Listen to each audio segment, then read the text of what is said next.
Fala pessoal, muito bom dia. Que bom que vocês estão aqui mais uma vez, para que a gente possa cultuar a Deus juntos nessa manhã, ainda mais uma vez que de forma remota, que Deus alcance os nossos corações, que o Espírito que não se prende e não se limita à geografia possa visitar cada lar, cada pessoa, cada um que está acompanhando este momento de adoração, de reflexão na palavra de Deus. E eu quero então iniciar esse nosso momento lendo alguns versículos do Salmo 73, de maneira mais direta, o início e o final do Salmo. O salmista diz assim: com efeito, Deus é bom para com Israel, para com os de coração limpo. Quanto a mim, porém, quase me resvalaram os pés. Pouco faltou para que se desviassem os meus passos. O salmista ele inicia com a tonalidade da expressão do seu sentimento. Contudo, independente de absolutamente tudo, Deus é bom para com o seu povo.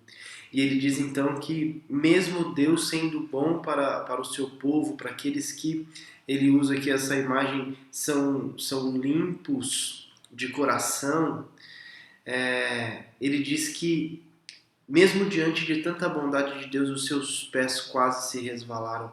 Ele quase saiu dos caminhos da sanidade espiritual. Ele quase teve os seus pés tirados do caminho correto. E aí, no meio do salmo, ele vai dizer por quê? Porque os olhos dele saíram de Deus e se voltou para aquilo que estava ao seu redor. No caso aqui, os ímpios, né, se voltou para situações adversas ao seu redor e os seus passos quase saíram dos caminhos certos. Mas o final do salmo, apesar de tanto lamento e de tanta injustiça que os seus olhos veem e que ele se coloca diante de Deus, ele termina dizendo assim: os que se afastam de ti, eis que perece. Tu destróis todos os que são infiéis para contigo. Quanto a mim, bom é estar junto a Deus. No Senhor Deus ponho o meu refúgio para proclamar todos os seus feitos. Diante de todo esse amontoado de sentimentos e de pensamentos, ele chega à conclusão que o melhor caminho é de fato o caminho do Senhor. Que como povo de Deus, a melhor maneira da gente viver é com os nossos pés firmados nos caminhos do Senhor. E ele então demonstra toda essa bondade de Deus, ele demonstra então todo essa sua intenção de permanecer em Deus, dizendo que para ele a melhor coisa da vida dele é estar junto a Deus, nos caminhos de Deus. E ele então nos revela como é que isso acontece e o porquê isso acontece, o propósito de estar nos caminhos de Deus, como é que se vive nos caminhos de Deus. O versículo 28, a segunda parte diz: ponho no Senhor o meu refúgio para proclamar todos os seus feitos. Você quer viver uma vida repleta da presença de Deus? Você quer estar no caminho de Deus? Coloque em Deus a sua confiança total e viva para proclamar os feitos maravilhosos de Deus. Que coisa boa, né? Que Deus já tenha falado algo ao seu coração e que Ele assim continue fazendo. A gente vai orar, logo depois da minha oração a gente vai ter um momento de cântico com a Camila e logo em seguida a gente vai ouvir a palavra de Deus. Senhor, nós te agradecemos por essa manhã, nós te agradecemos por esse dia tão especial, que aqueles que estão aqui ao vivo com a gente agora sejam extremamente abençoados, ouçam a tua voz através da tua palavra, da exposição da tua palavra, através do cântico que será cantado. Que Deus, em nome de Jesus, tu estejas conosco e fales profundamente aos nossos corações. E que faça assim também com aqueles que assistirão esse vídeo em outros horários, em outros dias. Que tu, Senhor, alcances os quatro cantos desse nosso planeta. Que nós possamos proclamar com vigor os feitos maravilhosos de Ti e que Tu nos mantenhas em Teus caminhos para todo sempre. Amém. Vamos louvar o Senhor.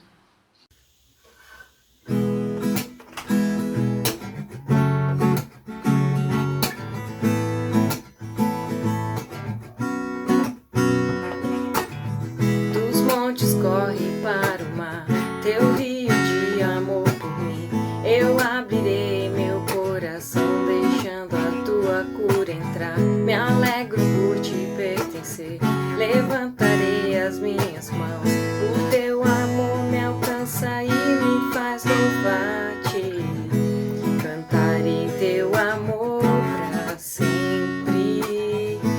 Cantarei teu amor pra sempre. Cantarei teu amor pra sempre. Cantarei teu amor pra sempre. Dos montes corre para o mar, teu rio de amor por mim. Eu abrirei meu coração, deixando a tua cura entrar.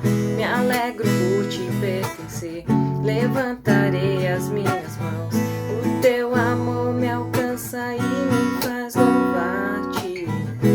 Cantarei teu amor pra sempre. Cantarei teu amor pra sempre. Cantarei teu amor pra sempre.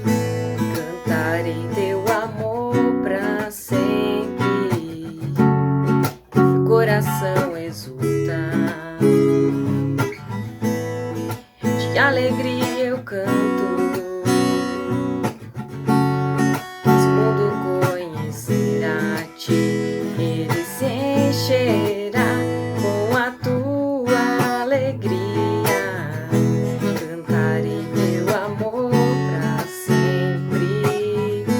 Cantarei teu amor pra sempre. Cantarei teu amor pra sempre. Cantarei teu amor pra sempre.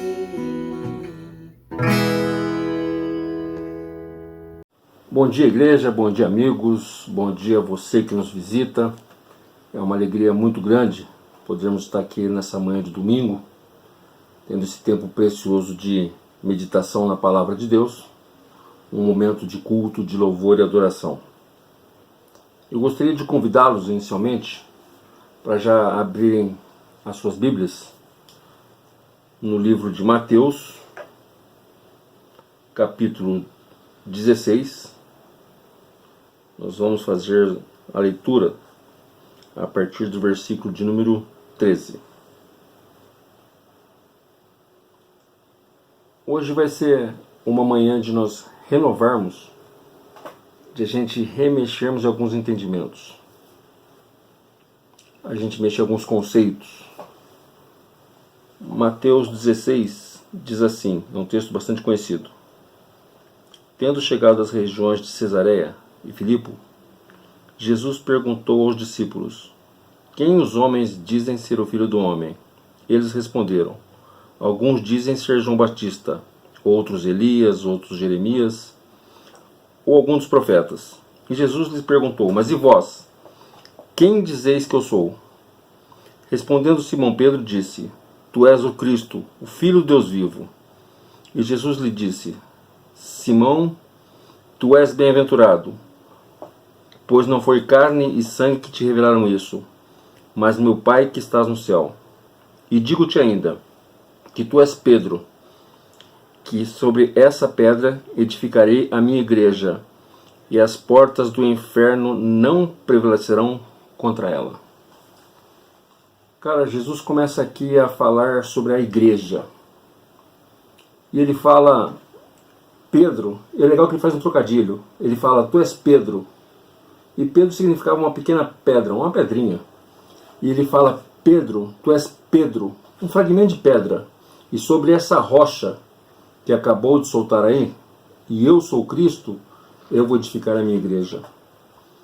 A igreja é edificada sobre esse conceito. Jesus é o Cristo aguardado por todas as nações. Ele é o Salvador. Ele é aquele que veio nos redimir, nos salvar, vai vir nos buscar, é Ele.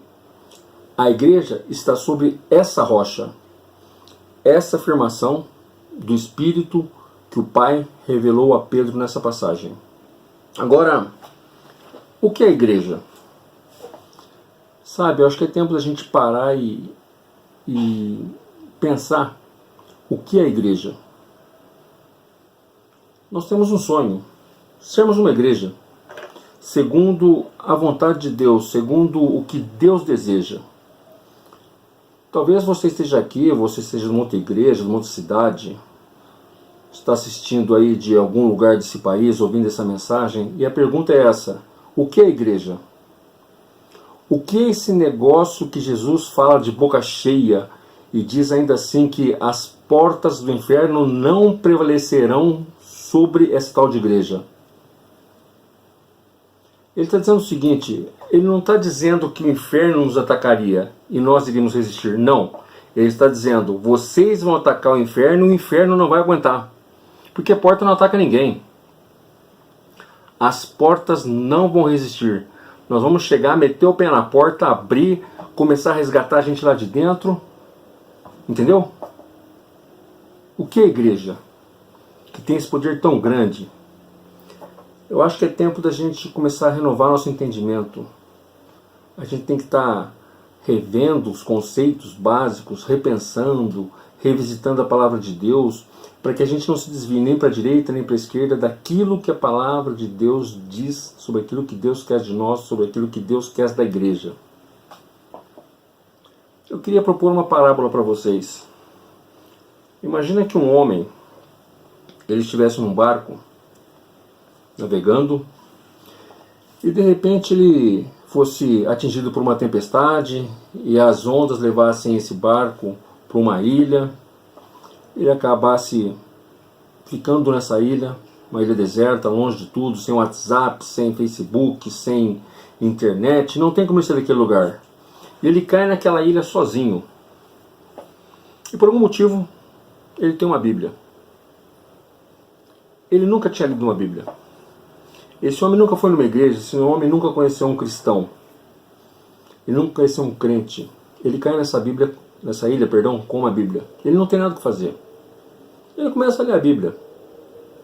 Começa a ler Gênesis, Êxodo, Levítico, Número, Deuteronômio. Começa a ler. Vai de Gênesis, Apocalipse, N vezes ele lê. E vamos dizer que ele fique anos nessa ilha. Ele começa a ler essa Bíblia, começa a entender o plano de Deus, ele começa a entender a vinda do Filho de Deus, estabelecendo essa tal de igreja, e ele está lendo essa palavra, e lê sobre essa igreja, e ele vê Jesus falando dessa tal de igreja, ele começa a ler Atos, vê a igreja em movimento, e ele começa a criar um sentimento dentro dele. Como eu queria ser resgatado para um dia conhecer essa tal de igreja. Como eu queria que de alguma forma eu fosse resgatado para eu poder ir nessa tal de igreja, conhecer essa igreja. Finalmente ele é resgatado. E ele vem para o Brasil, em Campinas. E ele pergunta assim, onde tem uma igreja? E ele entrasse aqui na nossa igreja, um domingo de manhã, ou aonde você congrega, a minha pergunta para você é, ele ficaria decepcionado? O que ele iria encontrar, o que ele iria ver nesse local, é aquele que ele imaginou lendo a palavra, lendo a Bíblia? Você acha que lendo a palavra, ele imaginou um grupo de pessoas sentados em cadeira, um ao lado do outro, um cara falando lá na frente? O que é igreja? O que é a igreja bíblica? Que ideia esse cara fazia de igreja? Só lendo a Bíblia. Se eu perguntasse para você, somente usando a Bíblia, me responda, o que é igreja? O que você me responderia? O que é a igreja? Sabe, Paulo fala sobre o que é a igreja.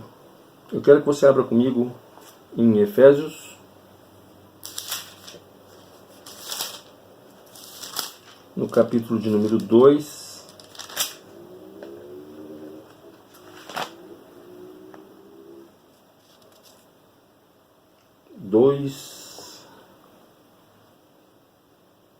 A partir do versículo 13.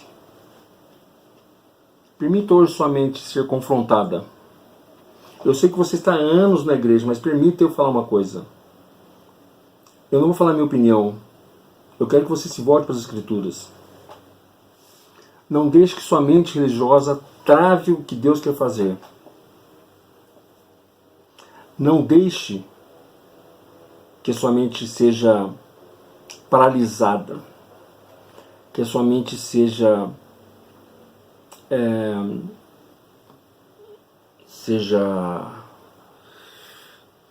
tão crente que não seja capaz de entender as próprias Escrituras. O que é igreja? Olha o que Paulo vai escrever a essa igreja que está lá em Éfeso. Efésios 2, versículo de número 13. Diz assim: Mas agora em Cristo, vós que antes estavam longe, vieste para perto pelo sangue de Cristo, pois Ele é a nossa paz. De ambos os povos, ele estava falando de gentios e judeus, fez um só, e derrubando a parede de separação, em seu corpo desfez a inimizade, isso é, além dos mandamentos contidos em ordenança, para si mesmo criar dos dois um novo homem, fazendo a paz, e reconciliasse ambos em um só corpo com Deus, por intermédio da cruz, destruindo por ela a inimizade. E vindo evangelizou paz a vós outros que estáveis longe, e paz também aos que estavam perto. Porque por ele ambos temos acesso ao Pai em um Espírito. Não somos mais estrangeiros, mas concidadãos dos santos e sois da família de Deus, edificados sobre o fundamento dos apóstolos e profetas, sendo ele mesmo Cristo Jesus a pedra angular, no qual todo o edifício bem ajustado cresce para santuário dedicado do Senhor, no qual também vós juntos são edificados para a habitação de Deus no Espírito. Paulo, através desse texto, ele consegue usar 3 metáforas para explicar o que é igreja. Olha que interessante. A primeira metáfora que ele usa é de corpo. Pela cruz, reconciliar ambos com Deus em um só corpo. O que Paulo está dizendo é: o plano de Deus é edificar uma igreja. E o que é igreja? Um só corpo. É um povo vivendo em um só corpo. Aí ele usa uma segunda metáfora em 2,19. Assim, não sois mais estrangeiro nem imigrantes. Pelo contrário, sois concidadãos dos santos e membro da família de Deus. Ele fala: vocês estão em Éfeso, querem conhecer o que é igreja? Igreja é uma família. Igreja é a família de Deus. Ele usa uma terceira metáfora. Efésios 2,20. Ele fala: edificados sobre um fundamento dos apóstolos e profetas, sendo ele mesmo Cristo Jesus a pedra angular, no qual todo edifício bem ajustado cresce para santuário dedicado ao Senhor, no qual também vós juntos sendo edificados para a habitação de Deus do Espírito. Quer entender o que é igreja? A igreja é um templo para o Espírito Santo. Só que não é um templo feito por pedras. É um templo feito por pedras vivas, que somos nós. Quando nós estamos juntos, É como se nós formássemos um templo, a morada de Deus para o Espírito Santo. Paulo está dizendo, o que é igreja? Igreja é uma família para o Pai, um corpo para o Filho e um templo para o Espírito Santo. O que Deus deseja é uma família para o Pai, um corpo para o Filho e um templo para o Espírito. Isso é igreja. Ou seja, a palavra-chave nas três metáforas é a mesma. Porque o que é uma família? O que é um corpo? E o que é um templo? A palavra-chave para as três metáforas é a mesma. A palavra central de igreja é unidade. É unidade. É uma família. É um corpo. É um templo para o Espírito. É unidade. Abre comigo em João 17. Sabe, eu sinto que a gente como igreja,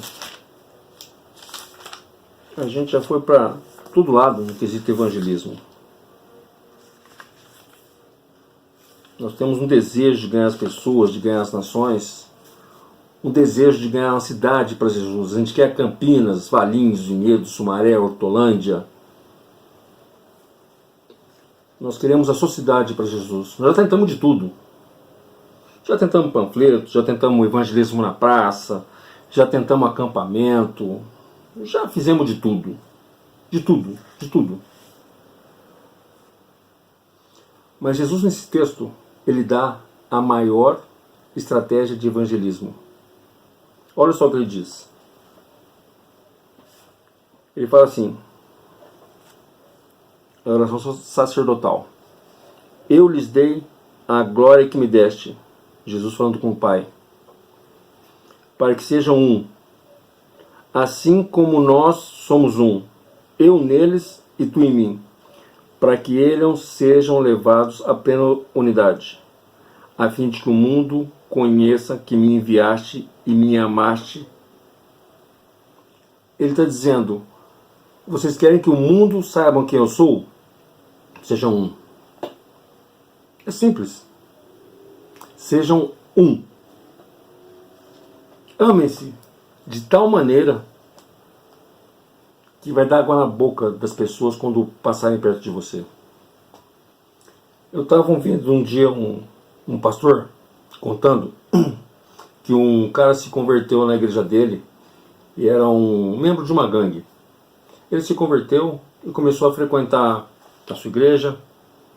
E aí esse pastor propôs o batismo, ele aceitou, fez o curso, se batizou. E foi uma grande festa. Um cara que era membro, líder de uma gangue, deixou tudo, se voltou para o evangelho. E aí o pastor contou que passou um tempo, esse cara parou de ir nos cultos. Ele não viu mais o cara. Mas é uma igreja muito grande, 4.000 membros. Levou um tempo para ele perceber que o cara não estava mais indo na igreja. E um dia o pastor andando na cidade, ele encontrou esse cara. E aí ele chegou pro cara e falou, pô amigo, não te vi mais. Batizou e sumiu. O que aconteceu? O cara virou para ele e falou, poxa pastor, eu posso ser sincero? O pastor falou, lógico. Ele falou, me decepcionei. Mas por quê? Foi a palavra? O que aconteceu? Ele falou, não, é que eu entendi errado. Quando eu comecei a ler a Bíblia, quando eu comecei a ouvir o que vocês estavam pregando, eu entendi que seria parecido com a gangue que eu participava. Eu entendi que quando eu me batizasse, passasse pelo ritual que vocês estavam propondo, nós seríamos uma família, nós seríamos um. Nós iríamos defender um ao outro, nós iríamos morrer um pelo outro, só que eu vi que não é bem assim não. Eu percebi que o pessoal da gangue é mais fiel do que o pessoal da igreja. O pessoal da gangue é mais fiel que o pessoal da igreja. Esse pastor descobriu que na gangue talvez as pessoas fossem mais unidas do que a própria igreja. Na igreja a gente fica doente, ninguém fica nem sabendo. A gente deixa de ir na igreja, muitas vezes as pessoas não sentem a nossa falta. Cara, a palavra-chave de igreja é unidade, não é união. A igreja não é um elevador onde a gente fica todo mundo pertinho, mas um não conhece um ao outro, fica todo mundo acanhado. Ai, tocou no meu braço. Ai. Não. Igreja não é isso. Igreja não é união, não é estar perto. É unidade, é ser um. Um dia eu ouvi um pastor dando um exemplo muito legal. Ele usa o exemplo do purê de batata. Ele fala que a igreja não pode ser um saco de batata, onde as batatas vão todas juntinhas. Não, essa não é a vontade de Deus. Deus quer que nós sejamos um. Ele quer que nós sejamos despidos e amassados e nos tornemos um, como um purê de batata. Porque quando a gente é um, não tem a parte que passa fome, a parte que é rica, a parte que é pobre, a parte que passa sede, não. A parte do purê que come muito, a parte do purê que está passando fome, não. Quando uma parte do purê estraga, todo o purê estraga. Se alguém está doente, todos estão doentes. Isso é unidade. É chorar com os que choram e alegrar com os que se alegram. É misturar vidas. É estar juntos. Essa é a vontade de Deus. Isso é ser igreja. Igreja não é pregação em sua essência. Igreja não é música. Talvez esse cara que passou aquele tempo na ilha lendo a Bíblia nem sabia que tem um grupo de louvor. Nem sabia que tem pregação. Sabe o que ele estava aguardando ver? Pessoas que se amavam, que amavam um ao outro loucamente, que andavam juntas, que se ajudavam de uma maneira inexplicável. Era isso que ele estava esperando ver.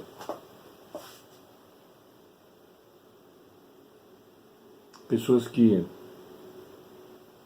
venderiam suas propriedades e não haveria nenhum necessitado entre eles. Cara, nós precisamos ser igreja. A gente quer muito ser igreja. Mas igreja de verdade, a igreja da Bíblia, a igreja que Ele edificou, é essa igreja que as portas do inferno não prevalecerão contra ela, quando nós formos uma unidade. Quando fala em família, ele está falando de cuidado e amor. Ele está falando de um grupo que cuida de um do outro e se ama. Eu não sei o que acontece com família, mas tem um negócio, tem uma química que a gente ama. A gente é apaixonado um pelo outro. Não tem o que fazer. Aquele primo, eu não queria gostar daquele primo, mas não tem jeito, a gente ama. É família. Você tem escolha? Não tem. Tem dia que você fala assim, eu não queria amar aquele primo, aquela tia, mas não tem jeito, você ama. Não tem hora que a mãe faz umas coisas sem lógica, assim, o filho drogado, viciado, ela, tadinho e tal. É mãe, é amor, é família. Tem alguma coisa no sangue que acontece isso.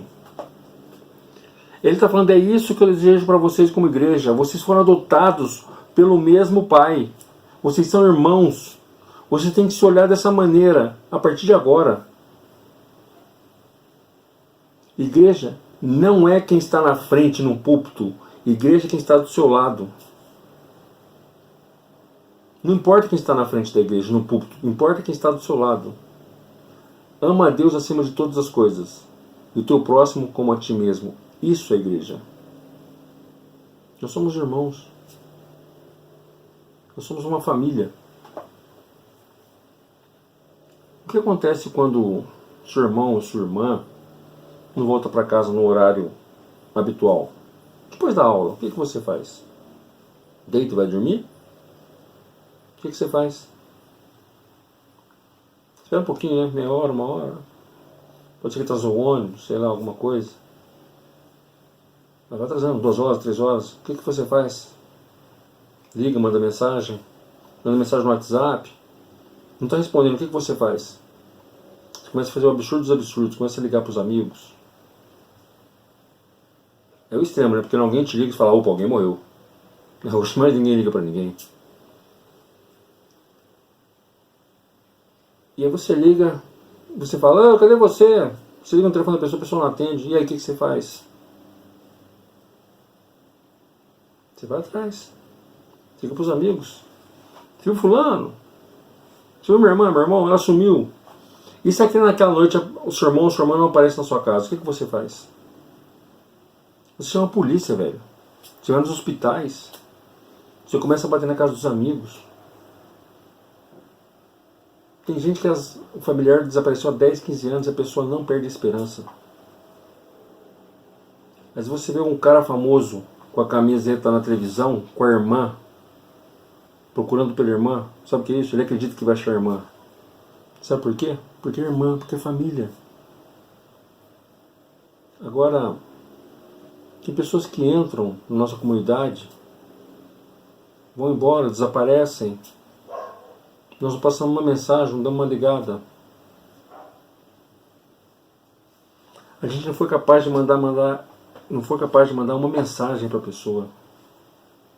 Cara, o desejo de Deus é que nós sejamos uma família. Sabe? Eu ouso dizer para vocês, eu tenho 3 filhos. E eu ouso dizer para vocês que a coisa que mais alegra o meu coração não é quando qualquer um dos meus filhos me diz, papai, eu te amo. Não é. Sabe a coisa que mais alegra o meu coração? É quando eu vejo meus filhos, um falando para o outro, eu te amo. É quando eu vejo eles se ajudando de forma mútua. É quando eu vejo um dos meus filhos comovido com o choro do irmão.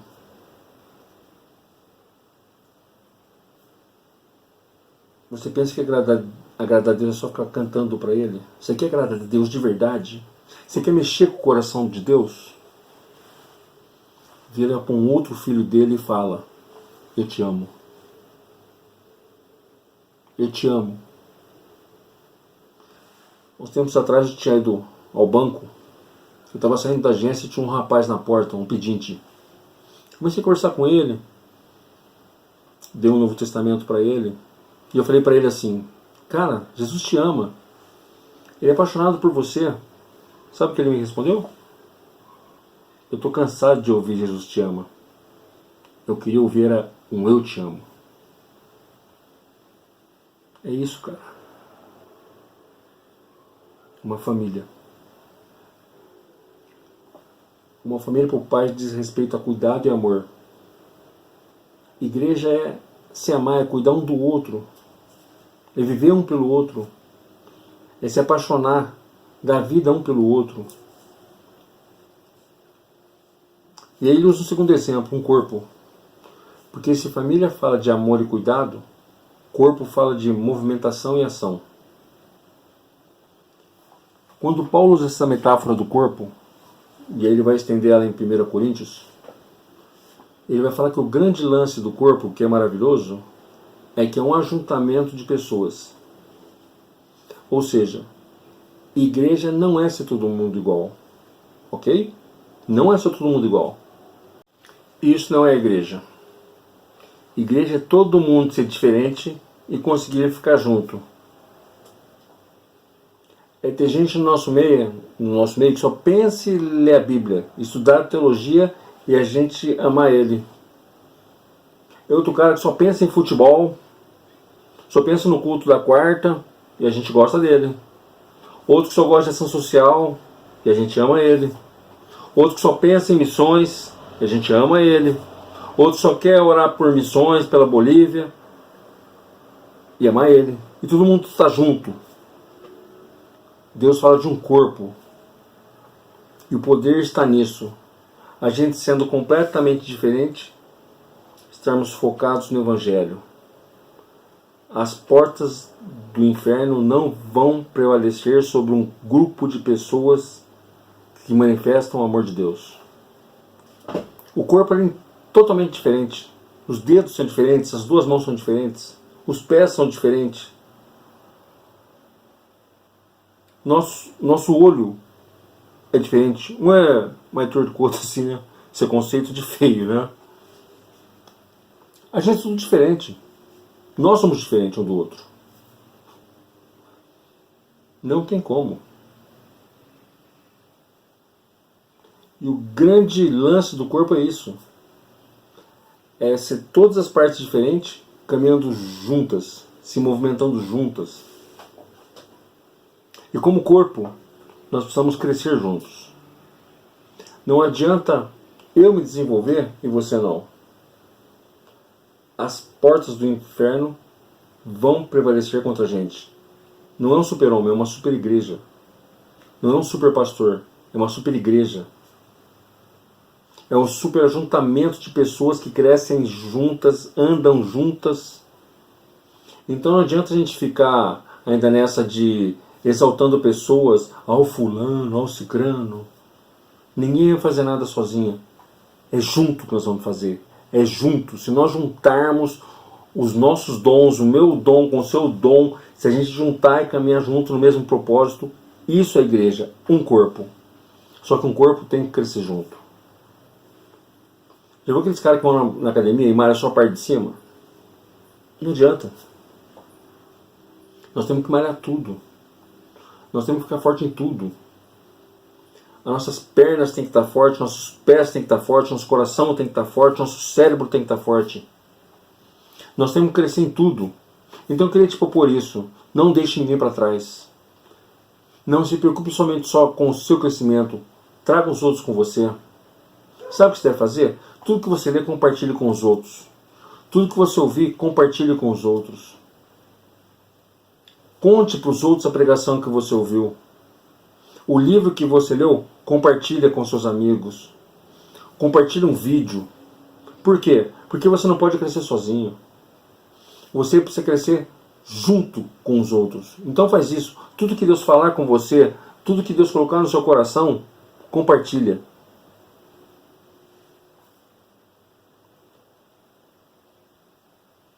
Preste atenção. Não há crescimento de forma individual para o Evangelho. Nós temos que crescer juntos. Agora, só tem uma forma de um corpo funcionar. Imagina o meu corpo todo diferente. Tudo diferente. Todas as partes diferentes. Como é que um corpo funciona? É porque o corpo todo não se movimenta por si só. Porque o meu dedo não tem uma cabeça só dele. Minha mão não tem uma cabeça só dela. Ninguém tem um cérebro só dele. Todo o meu corpo se movimenta a partir de uma cabeça. Uma cabeça das ordens. O corpo obedece. Como nós vamos crescer? Se todo o corpo, cada um de nós, estivermos ouvindo a cabeça. Se nós estivermos conectados à cabeça e ouvindo o que ele está falando. A pergunta não é o que você está fazendo. O que provavelmente o que você está fazendo é diferente do que eu estou fazendo. A pergunta é, por que você está fazendo? Os nossos porquês têm que ser iguais. O nosso o que não vai ser igual, nem deve ser igual. Cada um tem que fazer uma coisa de acordo com o seu dom. Agora, o porquê por trás daquilo que você está fazendo tem que ser igual ao meu. O porquê que eu enxergo na Bíblia é para a glória de Deus. Quer comais, quer bebais, quer façais qualquer outra coisa, tudo para a glória de Deus. Por que você está lendo a Bíblia? Para a glória de Deus. Por que você está orando? Para a glória de Deus. Por que você quer ajudar todo mundo? Para a glória de Deus. Por que você quer pregar? Para a glória de Deus. Por que você está trabalhando? Para a glória de Deus. Você pode estar fazendo algo totalmente diferente, mas que o seu porquê seja para a glória de Deus. Aí nós estamos juntos. Nós somos um corpo, se movimentando na mesma direção. Uma mesma cabeça. E a metáfora que ele usa por último é de um templo. Sabe, se família fala de cuidado, de amor, o corpo fala de movimentação, de ação, agora o templo fala sobre manifestação do Espírito Santo. Fala sobre a presença de Deus de forma absurda na sua vida. Ele termina dizendo assim, que ele seria morada de Deus no Espírito. Que nós juntos seremos morada de Deus no Espírito. Você já imagina Deus habitando em nós? Nós juntos formamos um templo que ele vem, habita, e a atmosfera do céu é manifestada aqui, através desse lugar, chamado igreja. Que não é tijolo, não é uma construção. Não é parede, mas é um ajuntamento de pedras vivas. Tem um monte de igreja, cara, que não é um templo. Que tem o templo mais lindo do mundo, mas não tem pedras vivas e unidas. Cara, se nós nos juntarmos como nunca, ele vai se manifestar no meio de nós. Ele diz que onde estiver 2 ou 3 reunidos em meu nome, ou seja, os 2 ou 3 no mesmo propósito, eu apareço ali, porque aquilo é uma igreja. No mesmo propósito. Acontece que um está lá para ser curado, outro para ganhar dinheiro, outro está lá por causa de um filho com droga, outro está por causa de uma bênção, cada um querendo uma coisa. Agora, quando 2 ou 3 ou mais estiverem reunidos no mesmo propósito, que é glorificar o nome do Senhor, o Senhor se manifesta. É a manifestação do Espírito. E como é que se faz um templo? A primeira fase da construção de um templo é você achar as pedras. E achar as pedras, o que é? Achar as pedras é evangelismo. Toda vez que a gente sai, compartilha nossa fé, convida alguém, fala da palavra, cada vez que você manda um vídeo, manda uma mensagem, o que você está fazendo? Você está achando pedras. Muitas vezes a gente consegue trazer essas pedras. Só que o problema é como que essas pedras vêm. Elas vêm tudo zoada, pontiaguda, porque a vida foi batendo, foram ficando pontiagudas, grosseiras, linguarudas. E elas chegam. E muitas vezes a gente se machuca na igreja, por quê? Porque tem esse ajuntamento de pedras. Elas estão sendo talhadas. E aí ele fala assim, que essas pedras agora não precisam ficar parecidas com quem? Com a pedra angular. Ele está dizendo, tem uma pedra angular, tem uma pedra de esquina, que era a pedra principal de uma construção, que era mais reta e perfeita. Por quê? Porque eles colocavam aquela pedra de esquina e todas as outras seguiam a direção dela, o padrão dela. Para cá, para cá, para cá, para cá. E se aquela pedra não tivesse corretamente ajustada, tudo ia desandar. Então ele está dizendo, você precisa trazer a pedra, mas não basta somente trazer a pedra, você tem que trabalhar a pedra. Aí a gente precisa ir para a próxima fase, vai ser bom discipulado. Porque eu preciso pegar essas pedras e talhar elas. E deixá-la mais parecida possível com a pedra angular. É discipulado. Só que discipulado a gente não faz do púlpito. Porque Jesus falou assim, ide fazer discípulos de todas as nações, batizando-os em nome do Pai, Filho e Espírito Santo, e ensinando-os a obedecer tudo o que eu vos digo. Ele não disse, ensinando-os tudo que eu os ordenei. Isso seria pregação, seria teologia, seria livro. Mas ele disse, ensinando-os a obedecer. Em algumas versões, a observar. Agora, como que eu ensino a obedecer? Me diga. Se ele me vê obedecer. Ou seja, só tem um jeito de discipular. Se eu pegar você e colocar do meu lado, e você assistir vivendo. E você perceber que o que eu falo está coerente com o que eu vivo. E você vai sendo talhado. Não basta você ficar falando para as pessoas, ora gente, ora gente. A pessoa precisa te ver orando. É uma dica para os pais. Os seus filhos não ouvem sua voz. Porque suas atitudes gritam muito mais alto. Eles estão olhando para você. Para copiar exatamente o que você faz. Discipulado é isso. É o ferro afiando ferro, é pedra batendo em pedra. Isso dói, machuca. Dói. Dói ser discipulado, dói discipular. Porque tem algumas coisas que precisam ser ajustadas, cortadas. Os traumas, situações da vida que foram colocadas em nós. E Cristo quer agora fazer com você um discipulado. E depois de discipular, é encaixar essas pedras. É você achar o seu lugar no templo. É você encontrar a sua função. É você encontrar aonde você vai servir. É você encontrar qual o seu papel em tudo isso que está acontecendo. E percebe? Todas as pedras são importantes. Se faltar uma pedra, vai ficar um buraco, vai ficar uma brecha. Todas as pedras são importantes. Não existe pedra mais importante, menos importante. Não. O mais importante é a pedra angular. O resto é tudo igual. Não pode faltar você nessa construção. A gente precisa de você nessa construção. Nós precisamos dessas pedras vivas. Então, se a primeira parte é evangelismo, a segunda é discipulado. E a terceira, esse voluntariado. É você se entregar. É você ser um sacrifício vivo que vai pro altar e se entrega para a obra. Igreja se resume nessa palavra: unidade. É eu e você sermos um. 1 João. João é muito direto. Ele fala que se você diz amar a Deus como ama seu irmão, você é um mentiroso. Parece que ele está gritando, né? Mentiroso! Você nem vê Deus. Como é que você ama Ele? Se você odeia aquele que você vê, que é seu irmão, que é a imagem e semelhança de Deus. Ele está dizendo, sabe o que você precisa? Manifestar se você realmente é de Deus. Manifestando amor um ao outro. Ele dá volta e fala, ame um ao outro. E o mandamento é esse, ame uns aos outros. Então o novo mandamento, ame uns aos outros.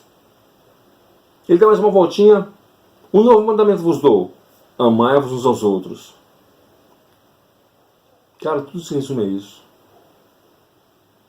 Então eu queria enfatizar muito isso com você. Igreja não é pregação, não é louvor, não é um prédio, não é um púlpito, não é um microfone. Não é. Igreja é a gente amar uns aos outros. Igreja é a gente estar junto, como um corpo, como uma família, como um templo. Só que o que acontece? É muito difícil ser igreja aqui, cara. É muito difícil você ser igreja somente no domingo, de manhã, na quarta. Por mais que você goste de ir na igreja, por mais que você goste de estar junto, é difícil, cara. Nosso tempo é curto. A gente geralmente chega na igreja já na hora do culto, assiste o culto, acabou o culto, vai embora. Quando muito tem ali 5, 10 minutinhos do bate-papo do irmão com mais proximidade, né? É difícil você ser igreja somente no domingo ou na quarta-feira. É duro porque eu não conheço as dores do meu irmão.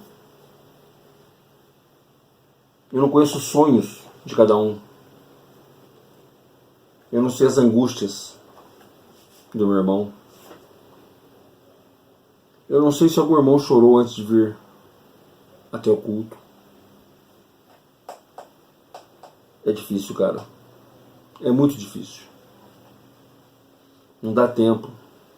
Aí eu pergunto, que família é essa? Que eu não conheço. Que eu não sei dos seus sonhos, da sua angústia. É muito difícil. Porque não dá tempo. Nós somos uma igreja pequena. A nossa comunidade é pequena. E não dá tempo. E a gente vai para uma outra questão. É ser um corpo. Mas o que é um corpo? É todo mundo contribuir com a sua função, com o seu dom. Só que chega na igreja, tem um pastor, mas meia dúzia trabalhando. Ou seja, há um monte de pessoas acomodadas. Mas por quê?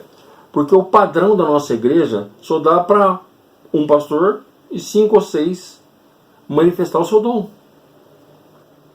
E aí você tem que ficar esperando a sua oportunidade de manifestar o dom. Aquilo que você sabe. Para dizer, eu estou sendo útil para a igreja. A gente tem que ser um corpo. Tem que estar todo mundo funcionando dentro do seu dom, da sua função. as portas do inferno não vão prevalecer quando você estiver exercendo a sua função. E não somente observando o irmão que está exercendo a função dele.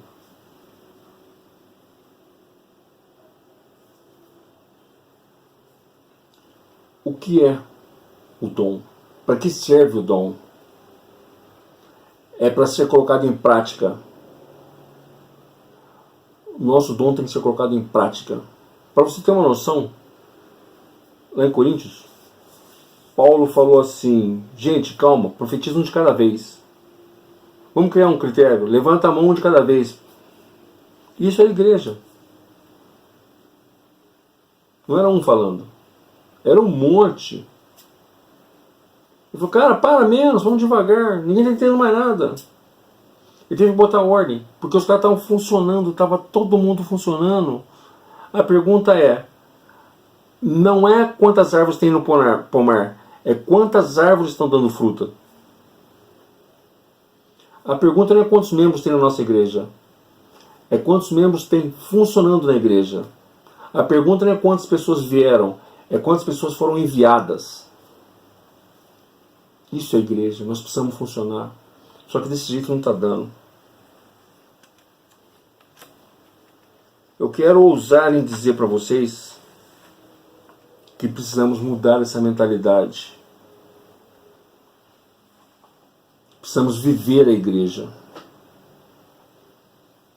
Nós precisamos viver a família de Deus. Nós precisamos ser o templo da manifestação do Espírito Santo. Eu quero convidar você a ser igreja junto com a gente. Eu quero convidar você a sair da sua zona de conforto. Eu quero convidar você a se tornar uma igreja viva. Você que nos visita, é muito bom ter você conosco. E quero convidá-la a estar conosco todos os domingos, de manhã, para o nosso culto, para junto cultuarmos ao Senhor. Que possamos ser uma igreja viva, uma igreja em movimento, vibrante, como a palavra de Deus nos ensina. Um bom domingo a todos. Que o Senhor nos abençoe. Um abraço. Que palavra abençoada. Que Deus de fato tenha falado ao seu coração através do presbítero Flávio e que Ele nos conduza nessa jornada de ser igreja, nesse mundo que carece de ouvir os feitos maravilhosos de Deus através da nossa vida, da nossa proclamação. Vou impetrar a bênção e aqui a gente encerra o nosso culto. Pai bendito, mais uma vez, a nossa expressão de gratidão. Muito obrigado pela Tua palavra em nome de Jesus. E que a graça de Jesus Cristo, nosso Senhor, que o amor de Deus, o nosso Pai, que a comunhão, consolo, companhia do Santo Espírito estejam com todos vocês, hoje e sempre. Amém. Amém. Que você tenha um excelente dia, um excelente domingo. Se você está assistindo na segunda, que você tenha uma excelente segunda. Se você está assistindo à noite, que você tenha uma boa noite e que você seja uma bênção onde você estiver. Abraço.